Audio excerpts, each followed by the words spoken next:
boys are going to bring the heat today. As the leader of the Booner pack, I lead from the front. All right, boys. Lock in. It's our core foundation, man. Grit. I'm fired up.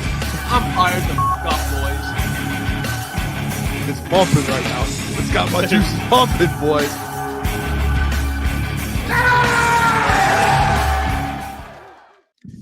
All right, we are live. Come on. I want to see how the connection is, how everything's going here. Make sure we're good. Because we just got done with a long combine day. A lot of networking, getting to talk to a lot of people out here. I mean, people from ESPN are here, people from the NFL are here, people from the Detroit Lions media are here. We got to talk to Dave Burchett, Tim Twentyman. We met Jeremy Fowler of ESPN. We saw Deuce Staley in an elevator. You guys got stuck in an elevator with us. I mean, there's a lot going on right now. So we are live. Dre Bly. Appreciate if Dre Bly was out there. Sean too. Stiletto. Just throwing names out there. That's the GOAT right there. That was like if he's agent full Sean Stellato. Yeah, he meets him and Jeff goes, "I'm Italian." And he what did he say? As I said that. Yeah. He said, "You got great hair." Yeah, he did. By the way, too, I think Sean Stiletto, he's a Kool-Aid video watcher. He watches Kool-Aid. Yeah, videos. he did. Like, looked right at me. Me and Jeff were like in front of Booner, and I'm like, I didn't realize who it was. I hear Booner go, "Oh my God, Jeff."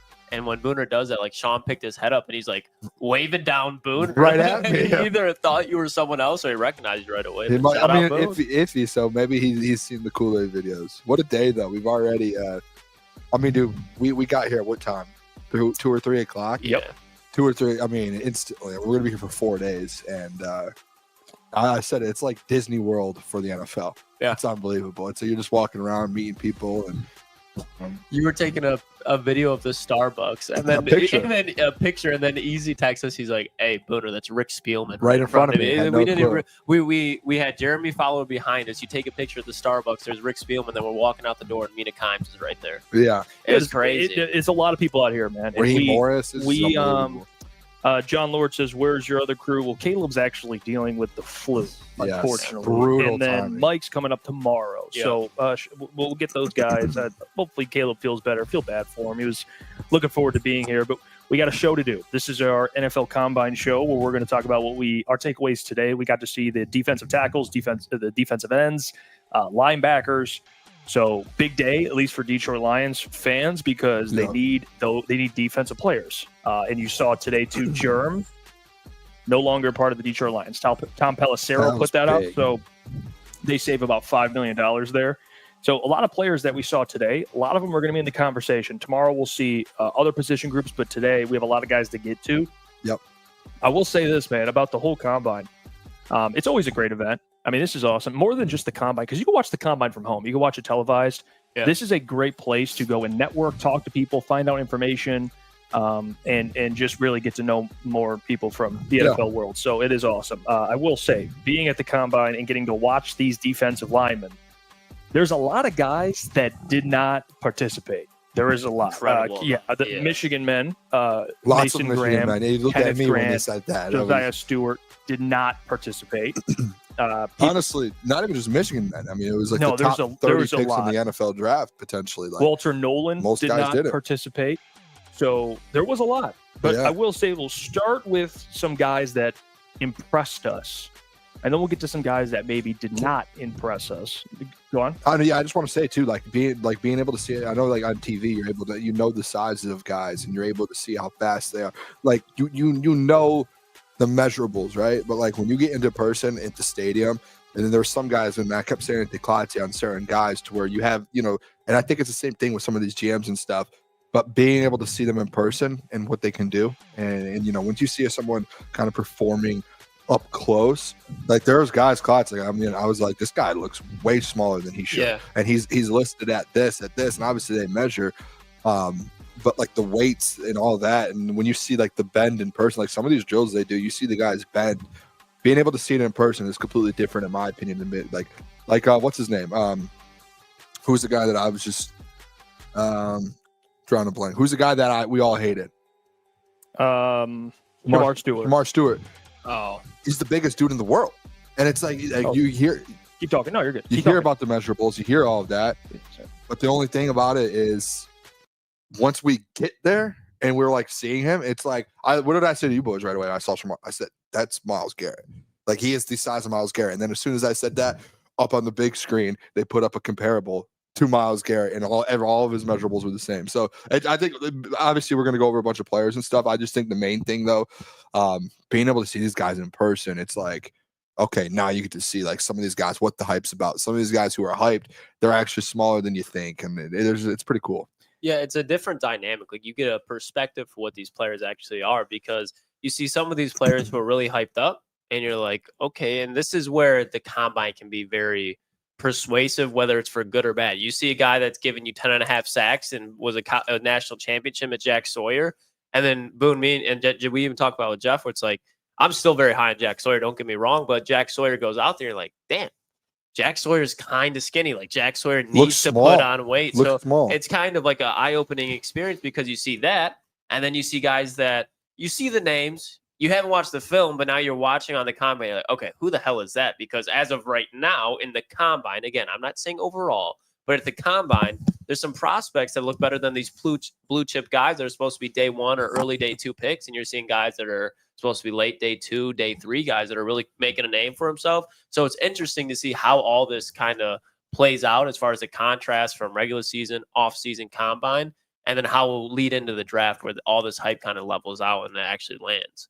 Yeah, I will say, if we're going to start with guys that stood out, well, I guess we'll get to guys that stood out. We'll get to guys that maybe didn't, and then we'll get to guys that we think are sleepers. Because there is a guy on here that I do want to bring up that I have not mentioned previously on the show, but we'll start with guys that I think had a huge day today. Yeah, and actually, one of them goes to a school in which you root for, Klotzy.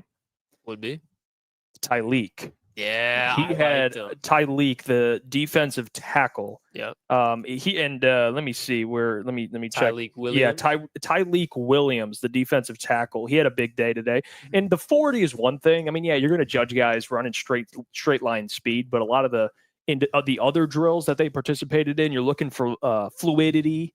How can they move? Short burst, bendability. I don't even know if that's a word, but bendability. Sounds like it. And there's a lot of guys that you're watching do these other drills, and you're like, okay, that guy ran fast, but when you watch him, it doesn't look natural. It looks stiff, And I'm sure scouts, listen, we're not scouts, but guys are looking at that stuff.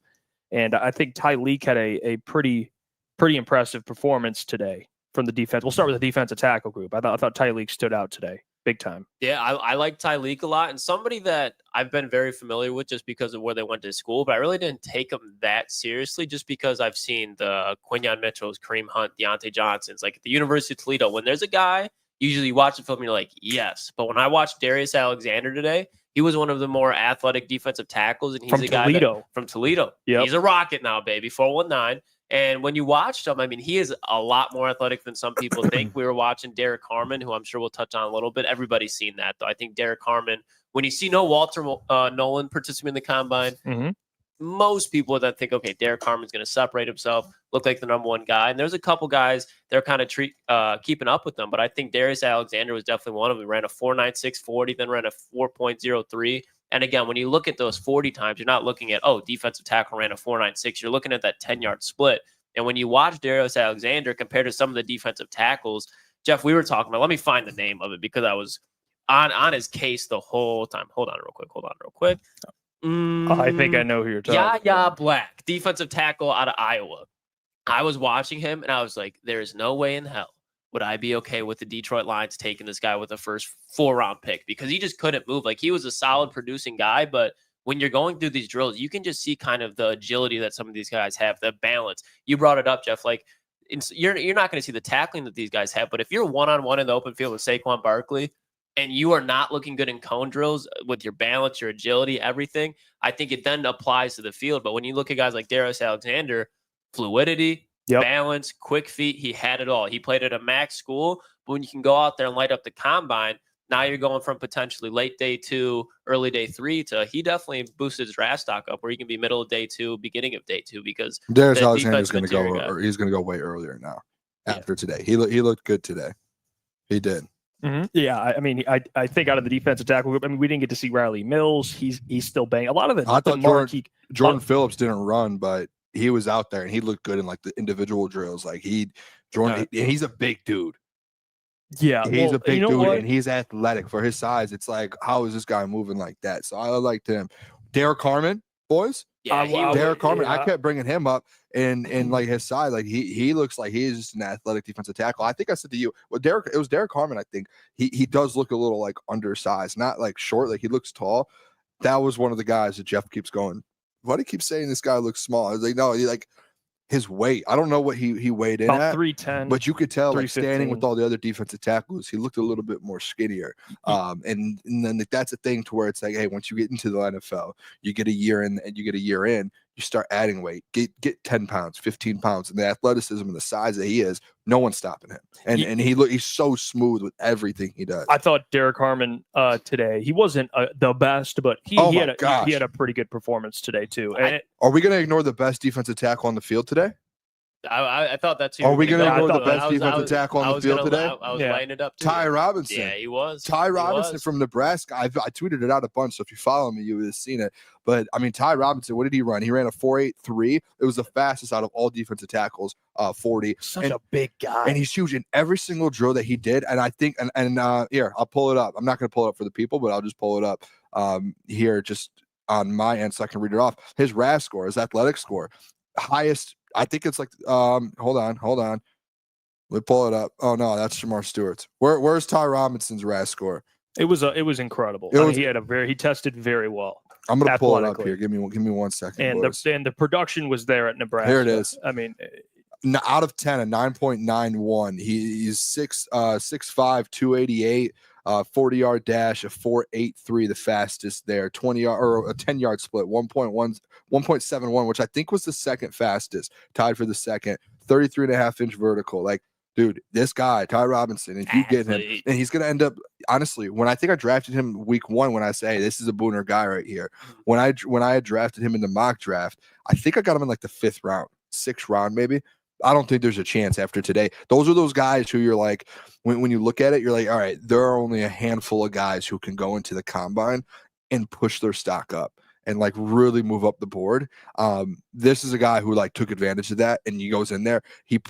The production, like it's like the thing with like Klotz, you say it to me, it's like, is the film there? Film's there for Ty Robinson, 7.5 sacks, and then you come to the combine and he dominated. He was probably the best defensive tackle on the field today, the best. Yeah, honestly. Between him or Derek Harmon, but it goes back to the point of like, okay, that's what you expect Derek Harmon to do. Like I expected Ty Robinson to look good, but to run 4.83, no one and their mom was expecting that to happen today. So to see him, you look at Brad. Yeah.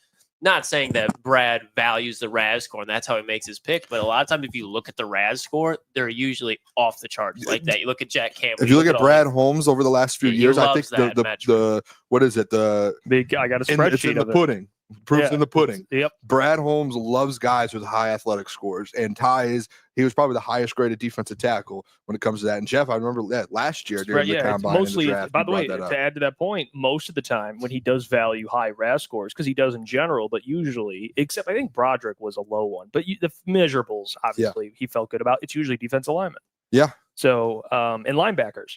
And especially too, again, this isn't a guy. It's like 1st, 2nd, 3rd round. Like I know that the conversation with the Lions is you want an edge, you want to get a backup defensive tackle for DJ Reed or Aleem. Like you want the depth there, and a lot of people are going Kenneth Grant, trade up for him, or they're going, hey, 2nd round, go get a defensive tackle. It's like, hey, no, you can get a Ty Robinson in the now probably the 4th round, 3rd round, and like that's a steal at that point because he's good. Like he is very good, and he's one of those guys too. It seemed like today.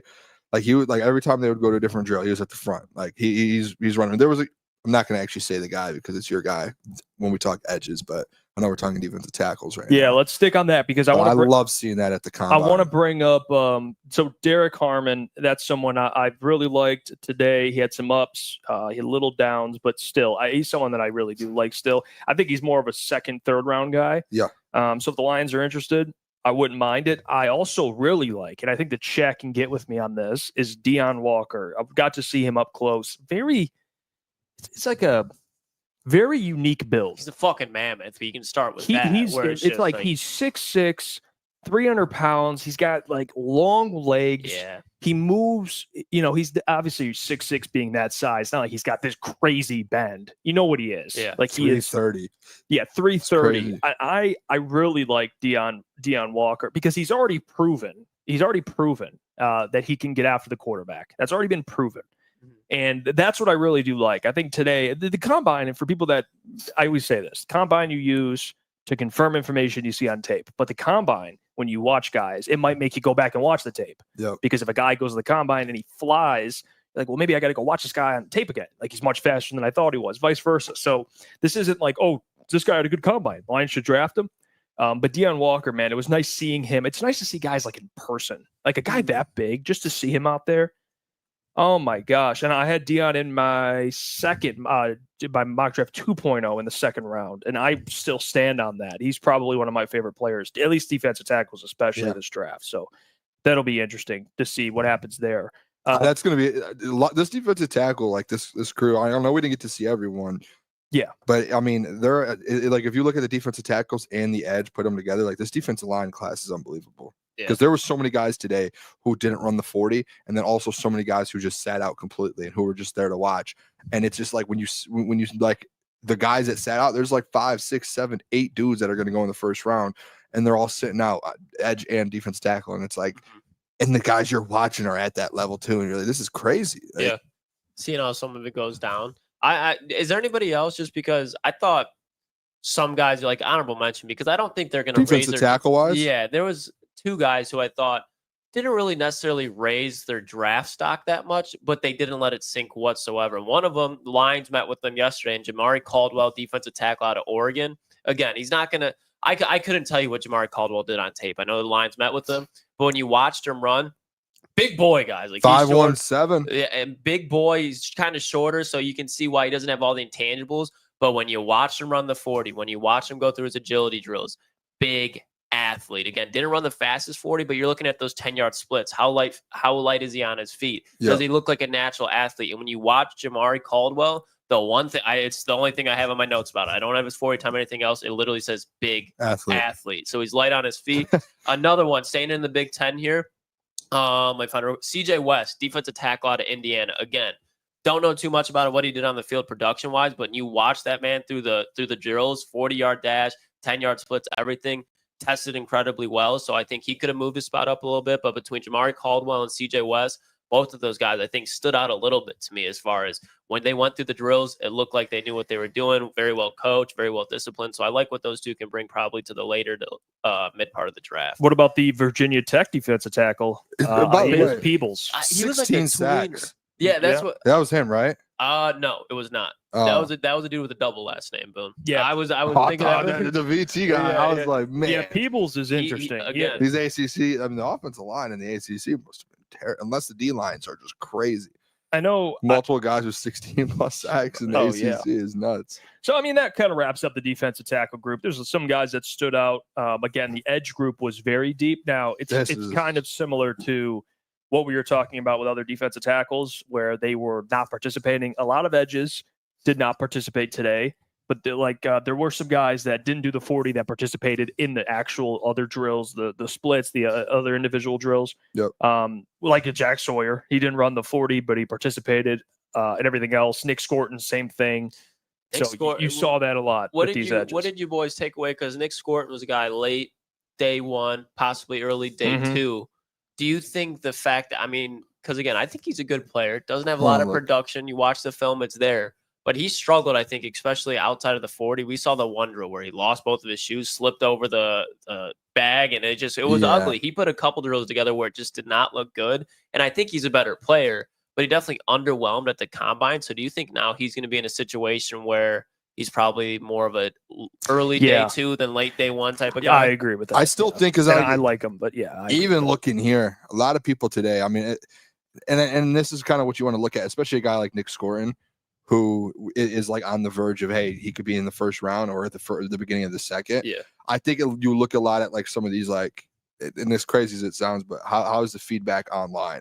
I know, like we saw, like there was a one drill where I think he just fell and he lost his shoe, and it was like, but there were a lot of guys today looked like that was slipping. But like here, I'm just like looking on Twitter, And there are lots of positives, it sounds like, out of him. We didn't feel like that we saw a lot of out of it. But I think there was moments. yeah, I think the guy thing with Nick Scoring is he was like very good at Purdue. And then when he got to Texas A&M, he didn't. So I think there's like an upside to him where people like teams are going to look at it and be like, I would take the risk at 26, 27, 28, 29. Yeah. For a guy like that who has the upside. And then again, like today, like a lot of his drills, he did good. It felt like it looked like, but there was those ones, Klotzy, where it was like, that's not like the dude, he literally did a drill, lost his shoe, just kept slip. It was like, this is not good. Yeah. It felt bad. It was either like when it was bad, it was very bad. But again, though, to that point, though, like these teams aren't going to look at Nick Scoring and be like, oh, he lost his shoe. Like, exactly. I'm going to knock him. Like, no, if they think he has high upside, and some of these drills and some of these tweets that I'm seeing the feedback from some draft experts, they're like this one right here. Scoring dropped the added weight from this season for the NFL Combine, and I thought he looked very good out there, under control throughout most of the workout. A lot of violent cuts. That's like what GMs are looking for. Yeah. Like they want to confirm he still has that. And the fact too, and I didn't know this, but he dropped the weight coming into the Combine. Like for a guy like him at that size, like if you can get down a little bit and then you get athletic, because he's already got power. It's just fast too. Look at him coming off the edge. He showed, dude. Like I mean, listen, he didn't do anything to tank his draft stock or anything. Again, like you'd really have to look terrible today, and there's probably a couple guys you'd bring up there, but I thought Nick Scoring was fine. Another guy I want to bring up too. We'll just get to him and get him out the way. Jack, someone asked in the chat, I did see it. Sawyer, did Jack Sawyer look stiff? I will say, surprisingly, not. I know you bring up like the weight and stuff, but we didn't see him around the 40. But with the other drills, he actually looked pretty good. He does have bend. People say he doesn't. He's got some underrated bend. Watching him out there, I know it's like, oh, he's a power guy. But he showed some bendability, Lucas. I thought. Yeah, bendability. I'm going to use that now. I'm using that twice. That is twice I've used that. We can now consider it a catchphrase, put a big C on it, copyright it. No one else is allowed to use it. But I agree with you, and that's where and we talked about it. I believe it was even just yesterday. But when I hear like the critiques on Jack Sawyer, I honestly don't get them, fellas. Like the one thing where I could see Jack Sawyer falling into the second round is what we were talking about earlier, where it's like, okay, his frame is a little small, not the height. But he looks like he could use an extra 10 to 15 pounds on him. Yeah. But when you add him into an NFL locker room, that's very easy to manage going into week one. From draft to week one, very possible to put 10 to 15 pounds on a dude, especially a guy like Jack Sawyer, who's so fucking tall. And when you just go through the film, like, again, he's a little light. He's tall enough. He's strong enough. He's a power rusher. And you've seen his athleticism. So when I see him constantly getting pushed back in the second round, I watch him today, and I see some of the other guys that are projected to be first-round picks. I don't get it. I think Jack Sawyer's the first round. I will say this, and I'll be on and I've been the Jack Sawyer guy too. Huh? What's one thing as an edge rusher that's like when you're looking at the measurables that is kind of a bigger deal? What you gonna go with here, Boone? Arm length. Okay. He measured like very like his arms are like I just saw on Twitter a couple tweets.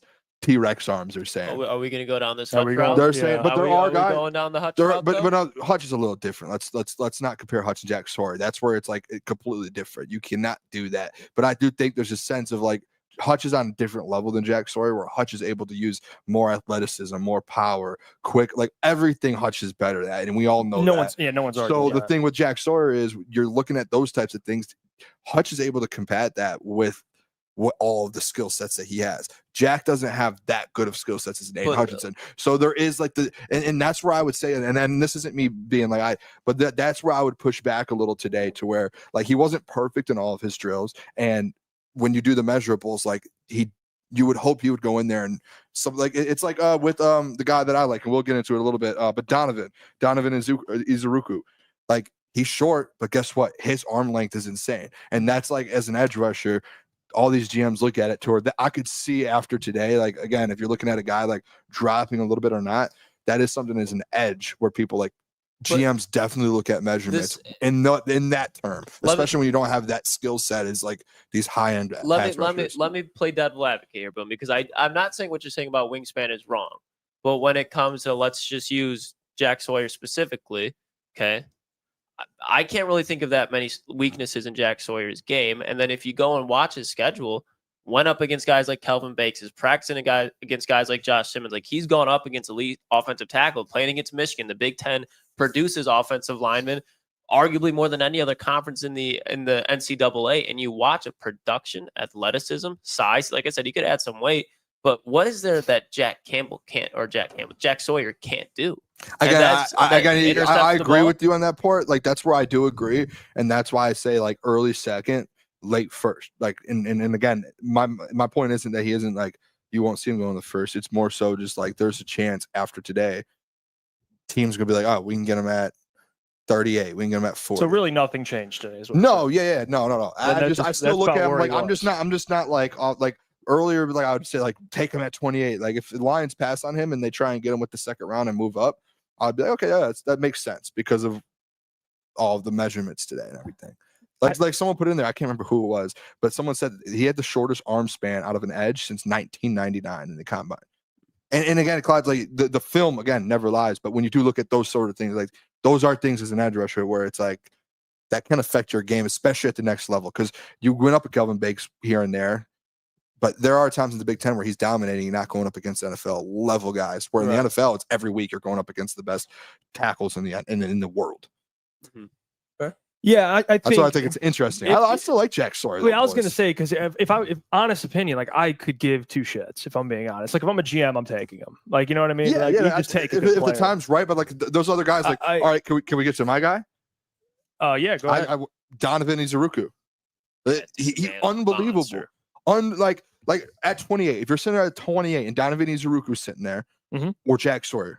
It's a tough call. I'd probably leave You're Donovan, going Donovan. It's close. 10 times out of 10 times, in my opinion. 8.28 RAS score today, boys. Literally the only things he did. He would have probably almost had a perfect RAS score. He's 6'2", 248. If he was a little heavier and had another inch, you're probably looking at like, hey, this guy's going top 15. That's literally it. Like everything about him, like everything he did, vertical, broad jump, shuttle, 3-cone. He didn't run the 40. I'm sure if he did, would have dominated in that too. But like, dude, this guy, and you guys saw him too. He looked, you could tell he's a little short, a couple inches too short. He's a ball. He is huge. Yeah. And like, it's not in Clyde's, me and you looked at each other when I don't know whatever the drill was with the three dummies lined up and you boom, spin move, boom, around the corner and get the bend and get with the quarterback.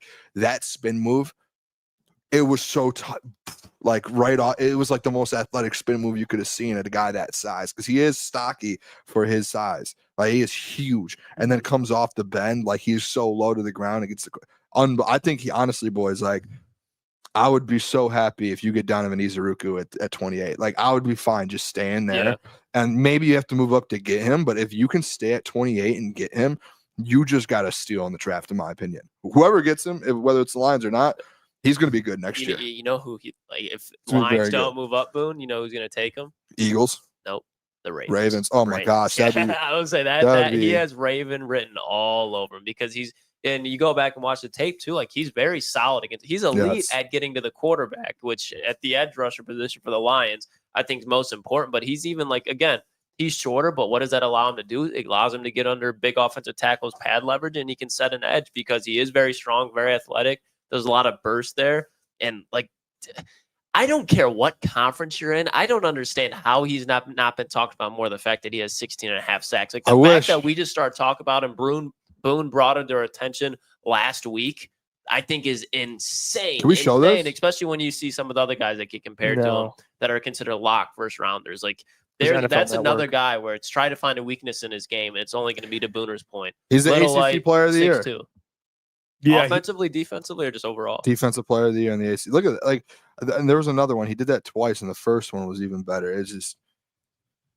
Yeah, no, he had a good day today. He looked good, man. I wish he ran the 40 so we could show that, but that's the only thing that's going to hold him back. Is just that's pretty big. I don't think it'll affect. Like he's not like it's all of a sudden now he won't be good. Who are some shorter edge rushers in the NFL, like 6'1"? I'm just thinking of the guys like through the years, Melvin Ingram, Dwight Freeney. Cliff Averill was smaller. Like there's examples of Khalil Mack. He's like, no, that's a big boy. That's a big boy. He's big. I told you guys on the Pat McAfee show the other day, Jim Harbaugh telling Joe, his GM, he said, they said, hey, Joe, what's going on with Khalil Mack? Jim looks at his GM and goes, sign him, Joe. Bring him in his money. Yeah, it's just, that's so funny. That's the thing I would think with Donovan Ezeiruaku is like, what's his comp? Like, what would be like? Is he outside? Is he an outside linebacker in the NFL? Like, No like way, not. no. I'm saying off the edge.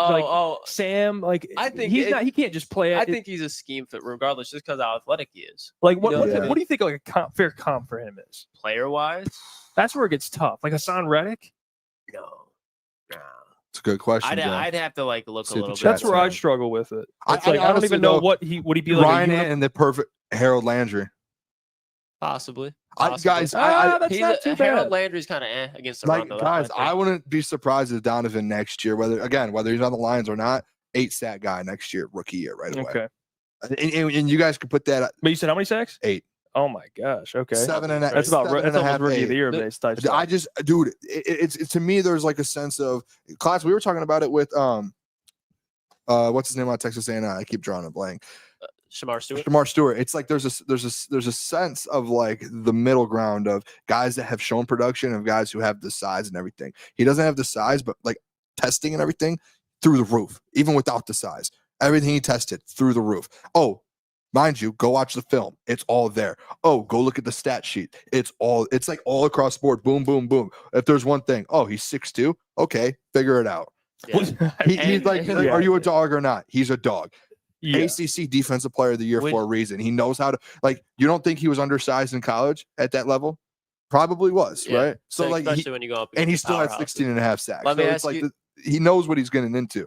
Because we got your guy Boone and Daniel say it for me Boone because I can't pronounce the last name.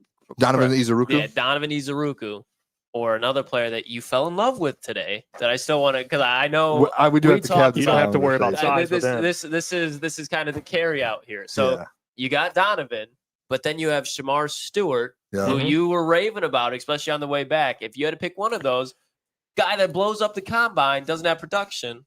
Guy that blows up the Okay. combine has production. Which one are you taking? Can I explain No this to wrong the answer. people? Did the combine get to you? No. Okay. Can I explain this to the I think people? Boone, The I think Boone combine fell in did love get- with every Can I player. explain this to today. the I think he people? fell in love with every I was player. listening. I was driving after the show last night.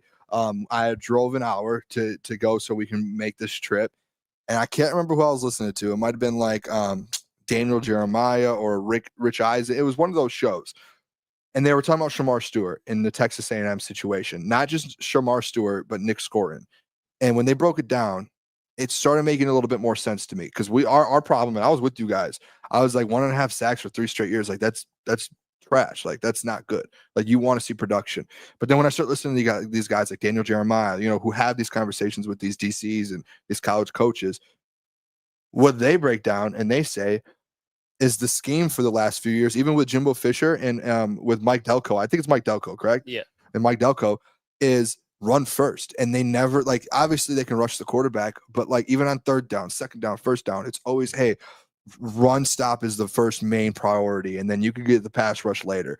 And like they never had a priority to get into the quarterback and sack the quarterback. As crazy as that sounds, this is how they broke it down. Mhm. And that was why you saw a guy like Nick Scorin go from whatever it was, 9 or 10 sacks in Purdue to 1.5 or 2 sacks in Texas A&M. And it was the scheme fit. And it's the same thing with the guy like Shamar Stewart, to where today, when I saw him on the field, didn't even see his measurables yet. It was the aura. But he just he's right in front of you. And I'm like, Damn. what did I looked at? Who was sitting next to me? Was it you? And I looked at you and what did I say? I said, bro, that looks like Myles Garrett when he was coming out of college. And then they put up. And then as soon as I said that, 10 seconds later on the screen, it pops up Shamar Stewart, all of his measurables.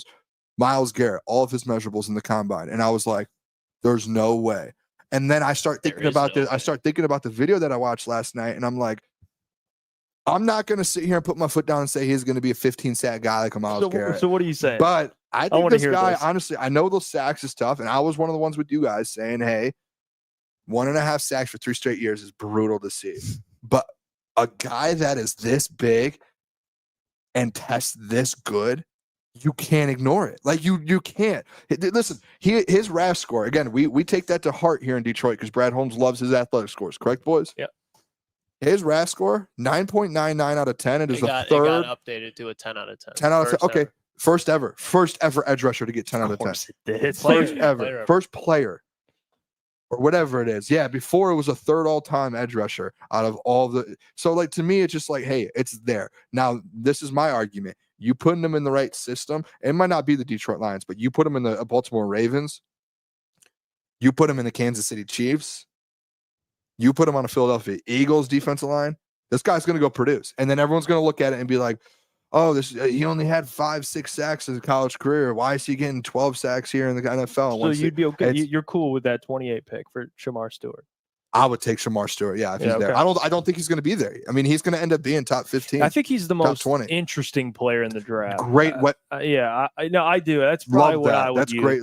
It's just he's most intriguing, I would say. Like Polarizing. Another good word. I just can't see a world he's going to be there at 28. And I think he's going to be top 15. Part of me, and this is why I haven't spoken a lot about him, because part of me is like, to your point, it's like, wow, he checks every box. But then you go watch and you look at the production and you're like, what? And then Klotz brought up a really good point where it's like, hey guys, I know a guy that's 6'6", 290 that produced, that played in the SEC. That's pretty dang good. And he had a pretty big day, which we'll get to him in a couple of minutes. So I'm like, part of me, I think production does matter. Like it happens. I agree. It happens where guys will have, certain levels of production, then the next year they don't. That's okay. Like sacks come and go. But if you have 1.5 or 3 straight years, that is concerning. There are there are systems though, and that's where the Texas A&M the conversation gets into place. Let me ask you this. That's why it's so interesting though, like you said. This is why, and I used to be one of those, like a person when I see talent like that. And again, this is all subjective. I don't think that there's one opinion that's right, one opinion that's wrong. All you have is your opinion. When you look at it doesn't even have to be defensive ends, but these guys that you're trying to get their potential. So when you're going off of production, I'm just going to use production. I can't remember a time where a wide receivers had 400 yards in a season and you're like, he can get to 1,000. Draft him top 10. I can't remember a time of quarterbacks throwing for 2,000 yards and you're like, I like his potential. Give me that. I can't remember an offensive tackle a time where he gave up some sacks, some penalties, wasn't that good, but trust his potential. And they turn out on what their potential is supposed to be. When I see a guy like Shamar Stewart, Boone, I get what you're saying as far as the Texas A&M, stop the run first, get to the quarterback. That's every NFL defensive line. You look at the Lions, Ravens, Eagles, first assignment is stop the run, get to the quarterback. If you're putting a lot of pressures and not getting to the quarterback in college, in my opinion, there's nothing that's going to change except get farther apart when you get to the NFL, where not only the linemen are better, but the quarterbacks see you coming and you probably don't even realize it. For example, like if Shamar Stewart's running at Jaden Daniels, Lamar Jackson, and you weren't able to bring down Kyle McCord in college, you probably never faced Kyle McCord. I'm just using it as an example, but a college type of quarterback, he's going to struggle with other NFL quarterbacks because I don't think he's going to be able to do it. When you look, he has Nick Scorton up there. Like he had guys that were taking double teams, advantages where he was the biggest, fastest, strongest athlete on the field, whether it's the offense or defensive side of the ball, and he's still not getting home. Klotz, so what if I push back? What if I ask you this though? If Dan or Brad Holmes drafts him, knowing what the measurables and knowing what he is, and Brad thinks, hey, we can get something out of him and he can produce, are you gonna be like, I trust Brad, or are you gonna be like, hey, Brad, like, what are you doing? I would be like, hey, Brad, what are we doing? Because these are type of like. Again, and then next year when he goes out and gets 10.5 sacks, you're gonna be like, oh, no. Well, that's hypothetical. You're doing hypothetical. It could be that, or it could be like, let's look at the Brad projects when we talk about guys that you're hoping to produce. If he would have 4 sacks, I'd be like, okay, I can live with it. But when you're on the field as much as that he was over the last 3 seasons, and you have 4.5 total sacks, that's concerning because you don't see the development. Jimbo Fisher was a very good college head coach, and you look back at his defenses at Florida State, his offenses at Florida State, he developed talent. And when you look at this Texas A&M defensive line, there's not that much of it, and I don't think it's really a coaching issue. I look at guys in the second round, like we're going to talk about a little bit, who are very similar in stature, that ran faster 40 times, that have more production, that played in arguably better conferences against better offensive lines, that I would take in the second round before I would ever touch a player like Shamar Stewart in the first round. I'm indifferent. The hope you can get production is not what I want in the first round. Yeah, I'm a little. I don't know if I love in the first round, but I don't know what to make of him. I really don't. I think he's after today. I think he's locked himself into a top pick, and we'll see how that ages. He's going to go top 15. I just don't think it should happen. Now I wouldn't do it. I want to bring up some other 2 players that you've brought up on the show before to the people: Jared Ivey, Jordan Burch. Did you guys like Jared Ivey? No.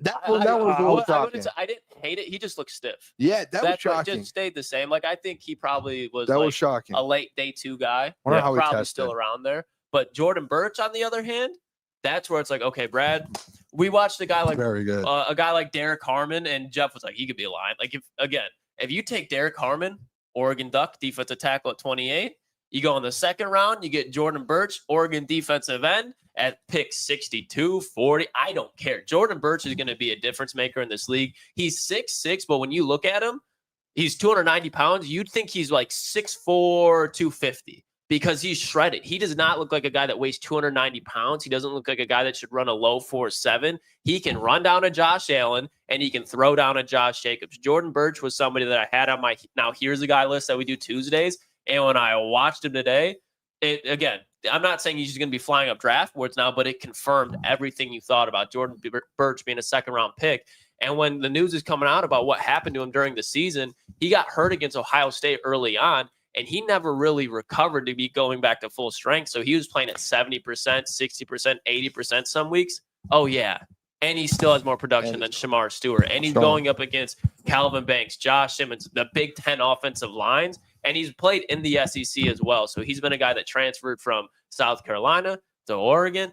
And he's just lit it up. I think he's going to be a guy that could easily, like if I'm looking at the Eagles at 32 and you're like, they sign an offensive lineman, why not add Jordan Burch? And I think he's a guy that's going to be in play anywhere after pick like 27. I want to add real quick another player. I love Jordan Burch today. That's a guy you really like. Another player that I think you got to talk about your boy. Yeah, because I feel him too. I didn't realize. I'll say this: I didn't realize you were like eyeballing him forever.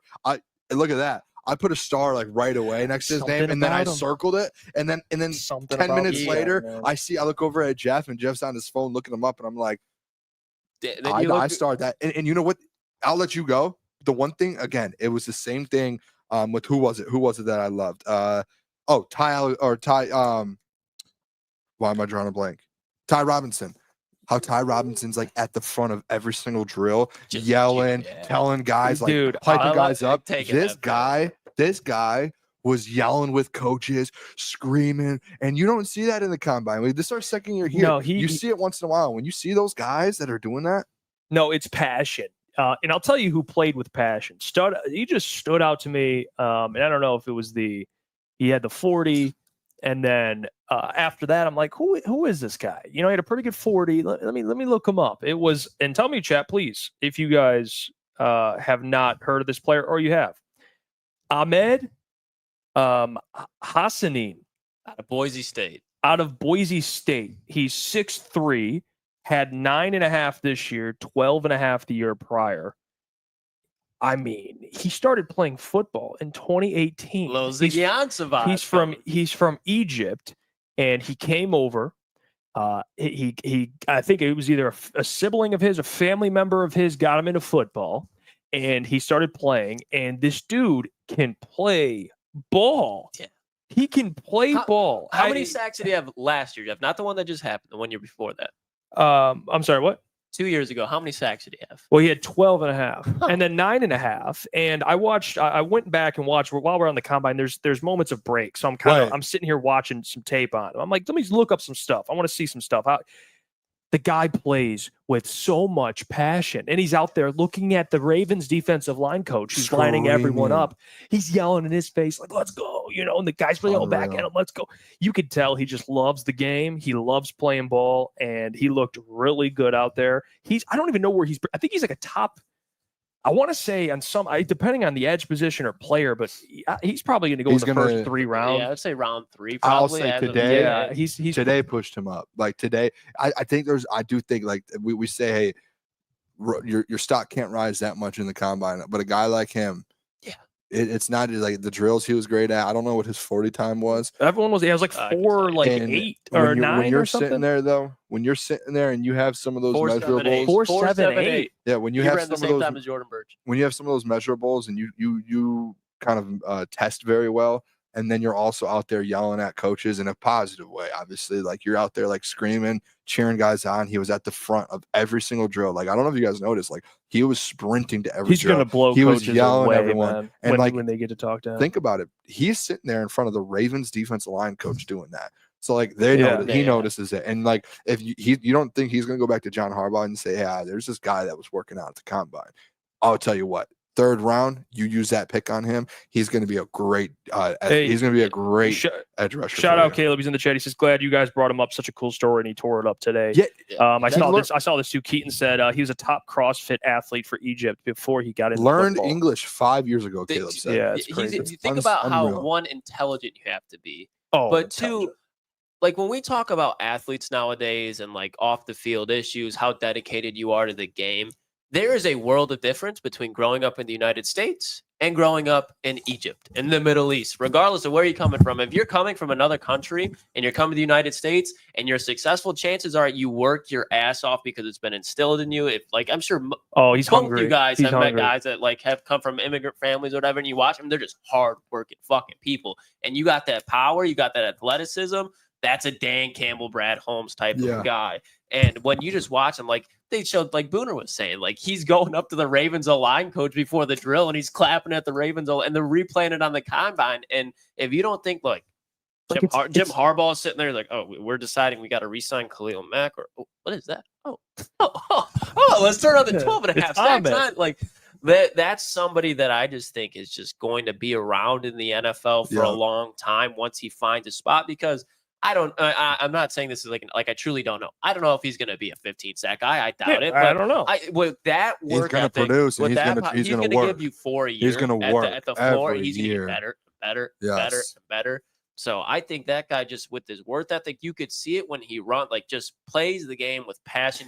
It's one of those players you appreciate that is in that moment. Like he deserved to be at the combine. He deserved to be having that type of performance because you can see that he worked to be there. And it's not just football. Like his life, like he had to take dude, he just learned English 5 years ago.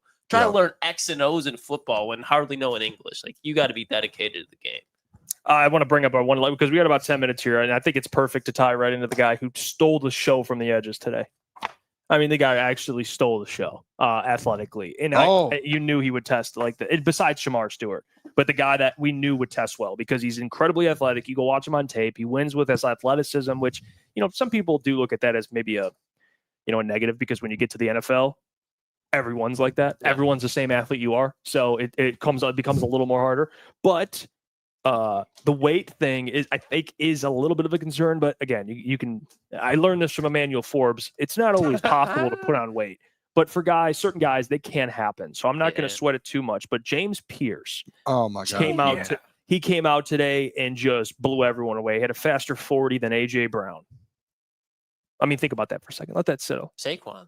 Not faster than Saquon. Christian McCaffrey. Faster than AJ Brown, though. Just let that sit. Just let that sink in for a second. Christian McCaffrey, though. Christian McCaffrey.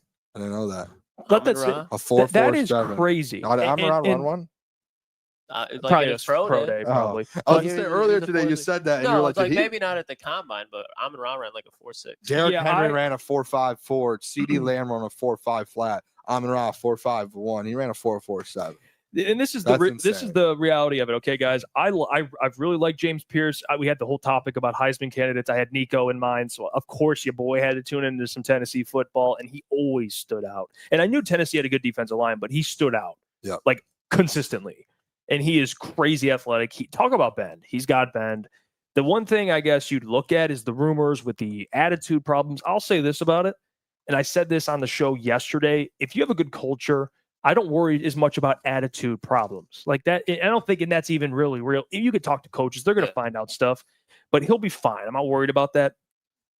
I want my defensive lineman a little crazy. All right. Yeah, I want him to be a little psycho, and that's okay. Bipolar potential. I do think it creep it in there. Who was that? Your guy, Riley Mills. But I have no issue. I love James Pierce, man. I do think there's a world, like say the Lions bring James Pierce in, which I wouldn't be against. You bring him in there, like around Aiden Hutchinson, DJ Reader, Lee McNeil, Zadarius Smith, Anso, Brian Branch, Kirby. Like he's not having any issues. Like if he was to have an issue, he's getting probably checked right away. Yeah.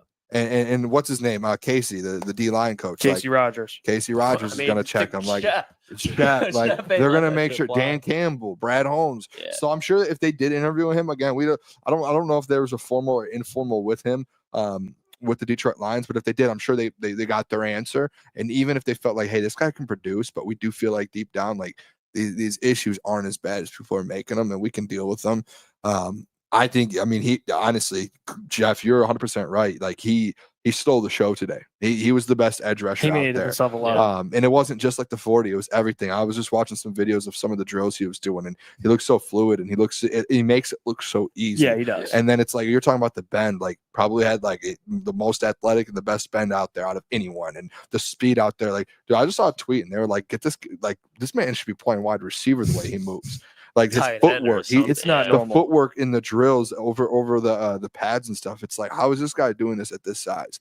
So for him to be able to do that, he had 9.5 sacks last year. I think seven or 7.5 this year. Had a pick last year. I mean, like, what are we he doing? produces. And like if you're looking for someone with both things that produce, and again, this is where I go to. Like there are these guys that have the 16 sacks, and I don't want to get caught up in being like, oh, these guys had 16, they need to be on the team. Like no, there can be guys with 3 or 4 sacks, but have all the potential to do it and to kind of be at the next level. And he had the 7.5. He had 9.5. Like he looks good. And if you could figure, I don't know, I didn't even see, honestly, I think I asked you guys, or I was on the show the other night, and I was like, what's going on with James Pierce? I didn't know there was an attitude issue. Like I did not hear that until today. So I swear there's got to be like, I don't know, but it's so weird. It's just the draft time, man. You see, I mean, I said it about Mike Green. Like I was like, think about Mike Green. Like he thought he was about to have the best week of his life, to go out there and test and push himself into the top 10.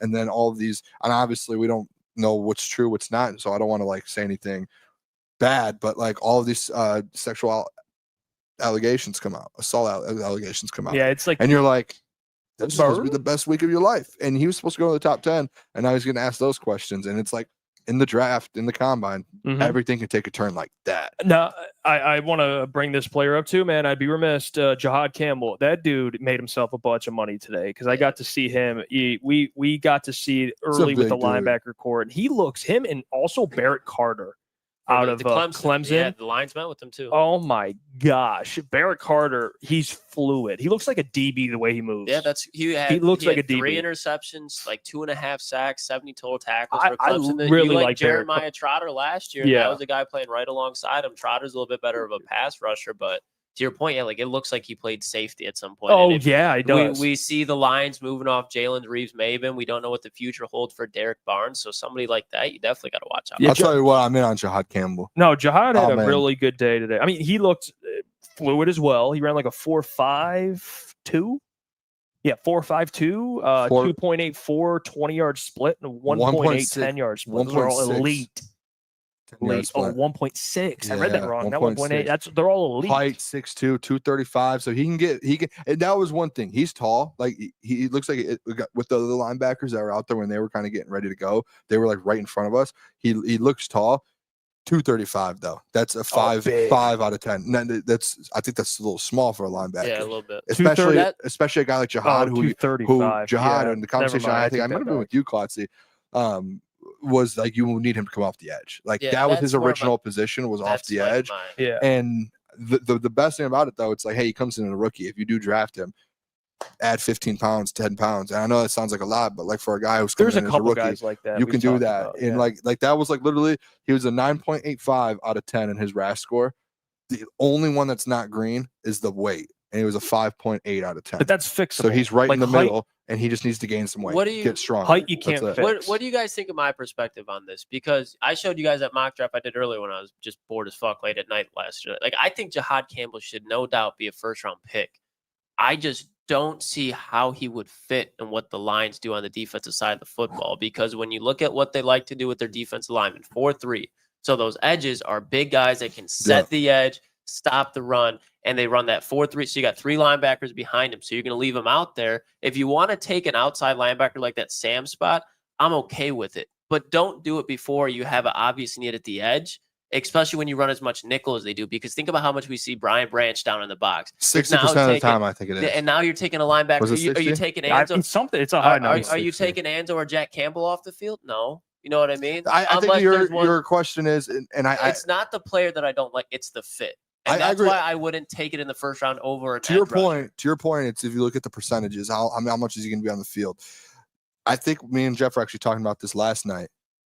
I think it was around 60% of the time they have the nickel in there or something like that. Might, so the when the 40% he defensive would be line on. gets better, you won't need to do that as much. But again, like a Jiair Campbell, if he gets bigger, he gains weight, he can play edge for you. Like he can, like instead of having you could throw him there across from Hutch, and that was he did that at Bama for a little bit before they said they had some dudes. Yeah, so I'll even add to that and help the you. Size aspect. What did Calvin say? He said the scheme will be decided by the players they have. Yeah. So he literally verbatim said that. So if they have Jihad, I'm sure they would figure it out. Dan did say like they're looking to move a lot of different things around when it comes to schemes, especially defensively. Like you're saying, like they run the 3-4-3. They run that, but like this year, like Dan already said, like Kelvin in the last 3 weeks already is switching things. And look at the move they made today. Yeah, who's going to get released?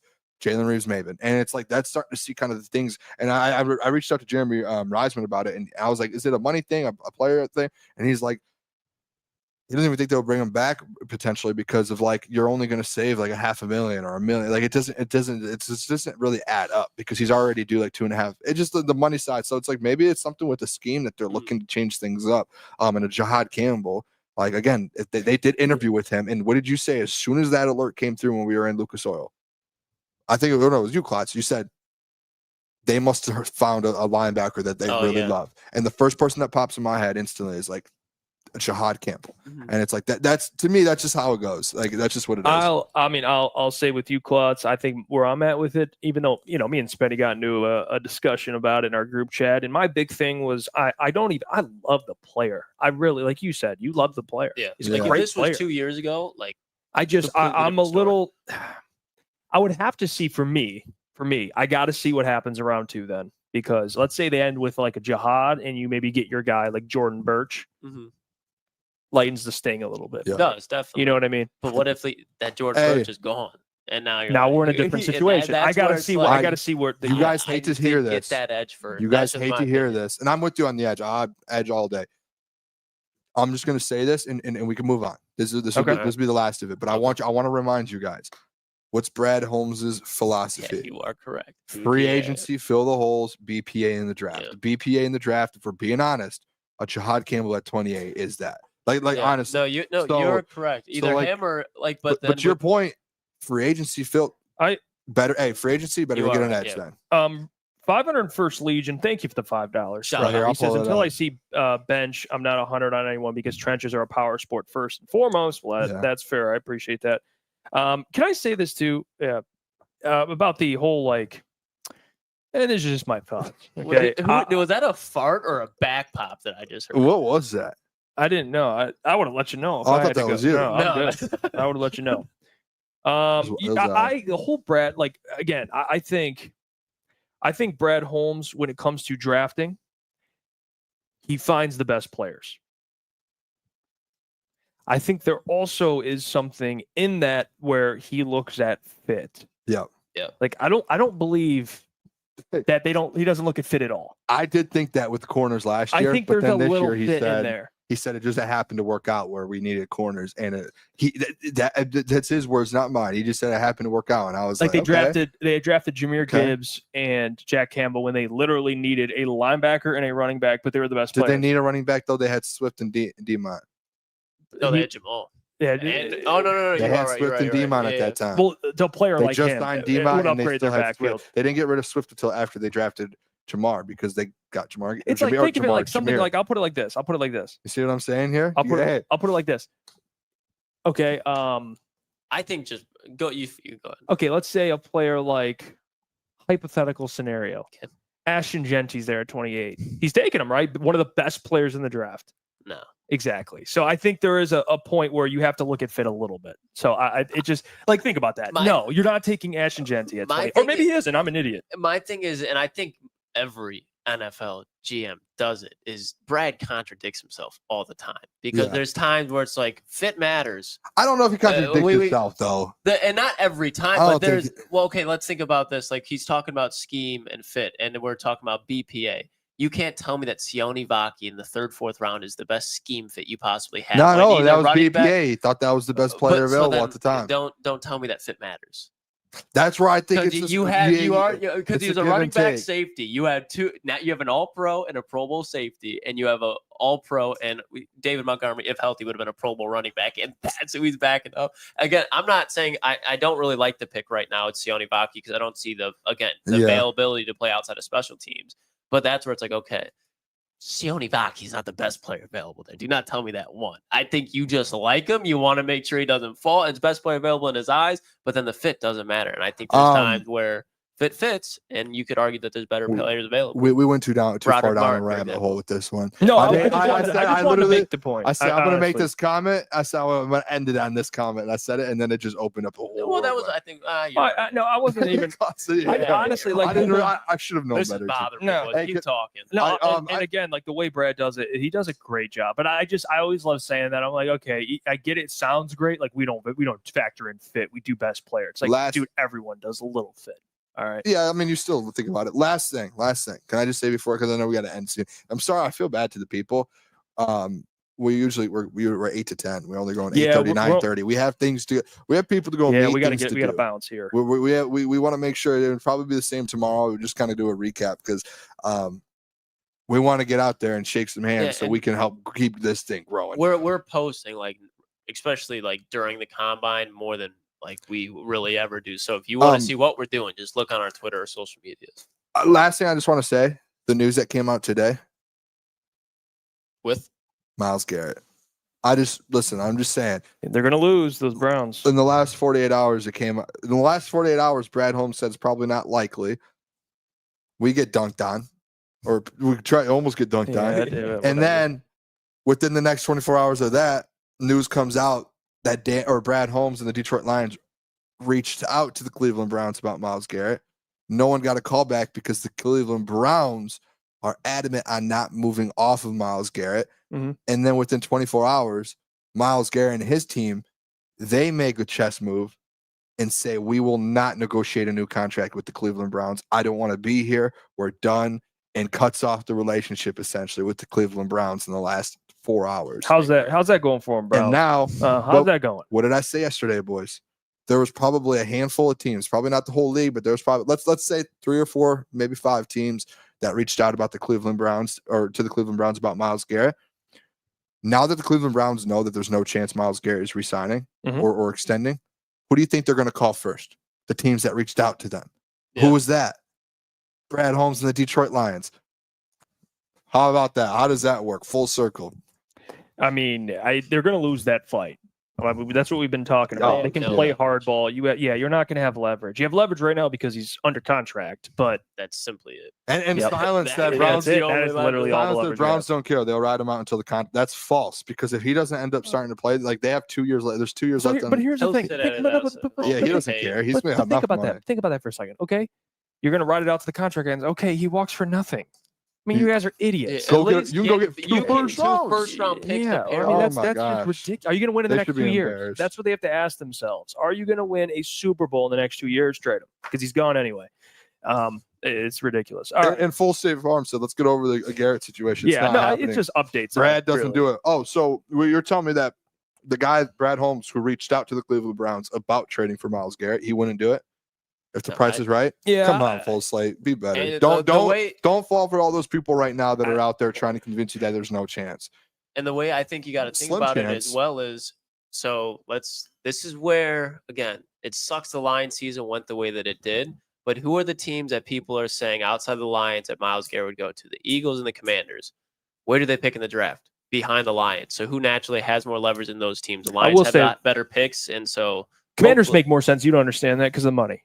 Money, yeah, but if the Eagles get it, how does that work? All 3 teams can afford them. You know what I mean? So who has the most leverage? Detroit, because they have the better draft position. Even if by 1 spot, you know what I mean? Like, I'll give you my first-round pick compared to Washington's. And the Eagles are going to be cap strapped. I mean, if they do it, it's going to be, honestly, it's going to, I would be there's going to be, shocked. I think a contender is going to get Myles Garrett. And I want to make this I'll speak for myself. Do I think it's happening? I don't. But we're going to tell you updates regarding it. I mean, that's just how it goes. I think it's over. But that's why we're talking draft, which we love to do. And we love you, man. And we love you guys, man. Appreciate all the support as always on the channel. We just hit 12,500. It is massive. And now we're in Indy. We're in basically Indy, 1 year. covering the NFL draft, covering the NFL Combine. And, Tomorrow, DBs and tight ends. DBs and tight Secondary ends. and tight ends. So that'll be awesome. We'll looking at the DBs. And Corners. we will be back tomorrow. Follow our socials too, Follow by the the way, socials. because we're posting stuff. If you guys like, go set our notifications on Twitter. Twitter is really where everything is. Like, we're putting everything out on Twitter.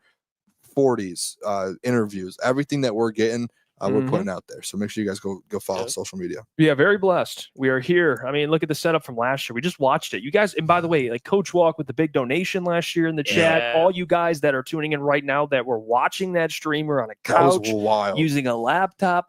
Now we got equipment. Thanks to all the support, we are able to do this, and we are very, very thankful. But until tomorrow, we will catch you all. Love you all, and go Lions. Peace.